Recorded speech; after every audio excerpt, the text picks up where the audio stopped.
Saudara-saudariku yang terkasih, salam damai sejahtera, berkah salam Horas.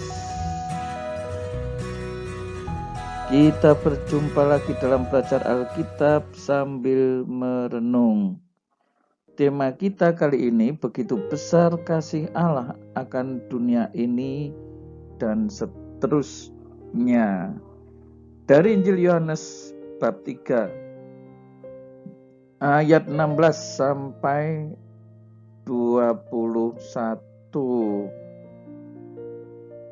Baik saudara-saudari, jangan lupa untuk subscribe, bagikan kepada teman di grup-grup yang saudara ikuti dan juga di dalam keluarga, karena dengan demikian saudara mewartakan Injil.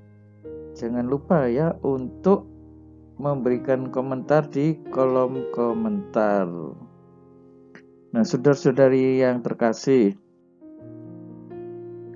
karena begitu besar kasih Allah akan dunia ini, sehingga ia telah mengaruniakan anaknya yang tunggal, supaya setiap orang yang percaya kepadanya tidak binasa, melainkan beroleh hidup yang kekal.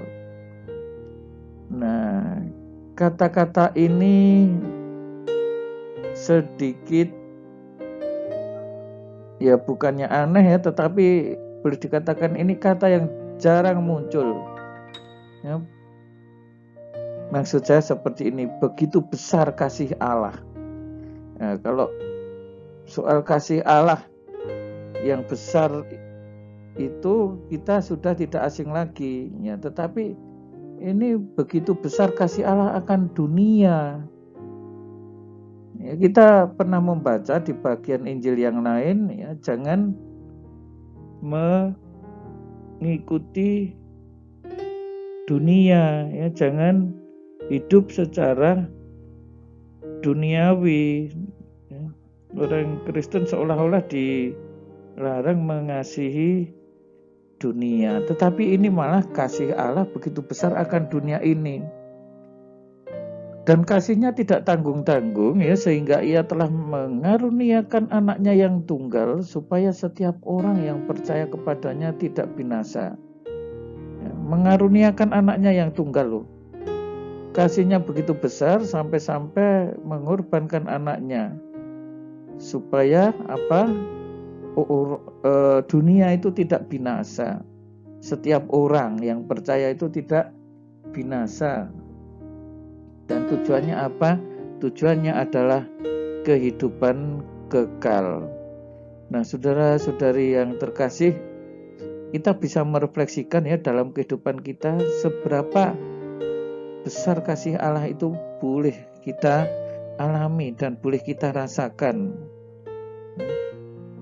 Allah mengutus anaknya ke dalam dunia bukan untuk menghakimi dunia. Jadi tujuannya jelas, mengutus anaknya itu bukan untuk menghakimi, melainkan untuk menyelamatkannya oleh Dia. Ya kan, keselamatan yang mana yang ada di atas ini, supaya manusia tidak binasa tapi beroleh hidup yang kekal. Ini keselamatan yang mau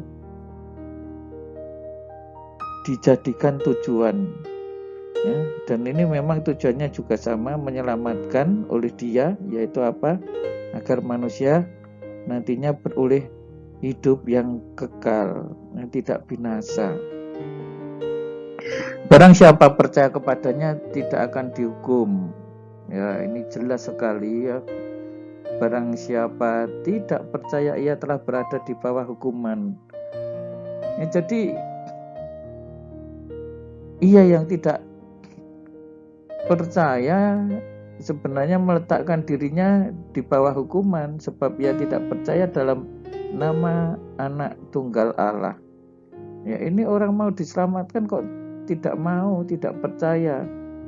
Ya, jadi kalau dia kemudian binasa atau tidak selamat, ya bukan salah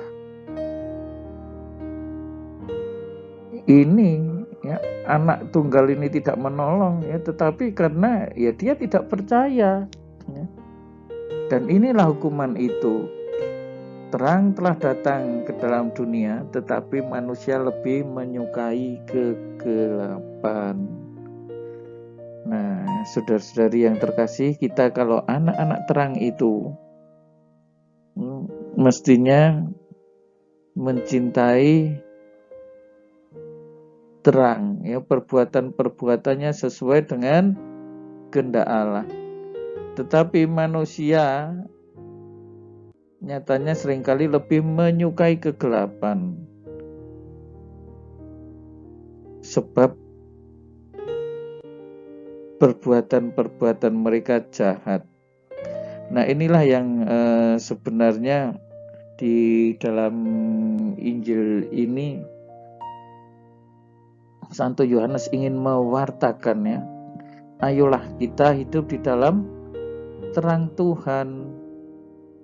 Ya, karena apa? Terang itu sebenarnya telah datang ke dalam dunia, ya. Meskipun kita di dalam hidup dalam dunia, tetapi kita bisa hidup di dalam terang Tuhan. Tetapi kalau manusia itu manusia yang jahat, dia akan menyukai kegelapan, ya. Perbuatannya pun menjadi jahat. Sebab barang siapa berbuat jahat membenci terang dan tidak datang kepada terang itu. Kita lihat saudara-saudari, mereka yang berbuat jahat itu membenci terang. Nah, kenapa mereka yang berbuat jahat itu membenci terang? Ya, karena mereka kalau datang kepada terang akan ketahuan bahwa ia telah berbuat jahat. Maka dia tidak datang kepada terang dan tidak datang kepada terang itu. Supaya apa? Ya, jelas di sini dikatakan supaya perbuatannya yang jahat itu tidak nampak. Ya, jadi mereka yang berbuat jahat ini ingin menyembunyikan kejahatannya supaya tidak nampak. Jadi sebenarnya apa? Mereka yang berbuat jahat itu sebenarnya malu juga. Sampai-sampai dia menyembunyikan perbuatan itu. Tetapi coba mereka yang berbuat terang, berbuat benar, nah, mereka tidak akan menutup-nutupi perbuatannya itu. Siapapun boleh melihat, ya kan? Juga di dalam kehidupan sehari-hari. Nah, saudara-saudari, coba kita lihat di dalam kehidupan sehari-hari kita seperti apa. Apakah kita orang yang menyembunyikan perbuatan kita? Coba saudara renungkan, kita renungkan, perbuatan mana yang selama ini kita sembunyikan. Dipastikan itu perbuatan yang gak benar, dipastikan itu perbuatan yang salah atau jahat. Nah, itu pengalaman kita, ya. Sejak masa kecil seperti itu, ya. Kalau kita berbuat jahat, kita takut kepada orang tua, kita takut kepada guru.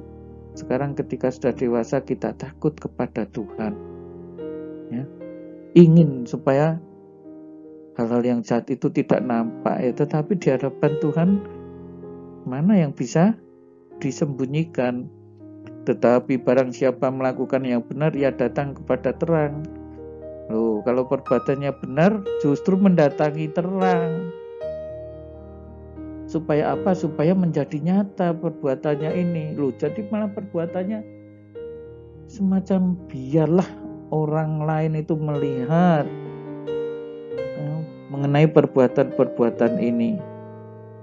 Menjadi nyata bahwa perbuatannya dilakukan dalam Allah. Jadi perbuatan yang dilakukan dalam Allah tidak pernah disembunyikan oleh orang-orang, oleh kita.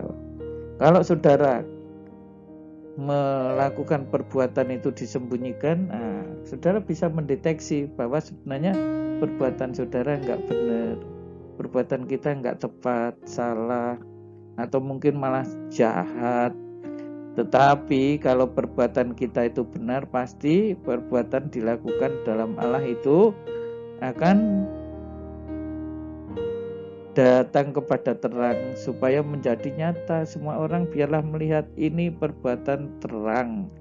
Nah, saudara-saudari yang terkasih, marilah kita semakin memperkuat iman kita.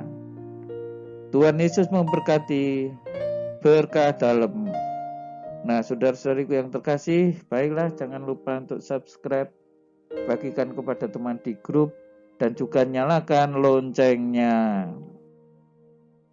Saudara-saudari sekalian, pekerjaan saudara, keluarga saudara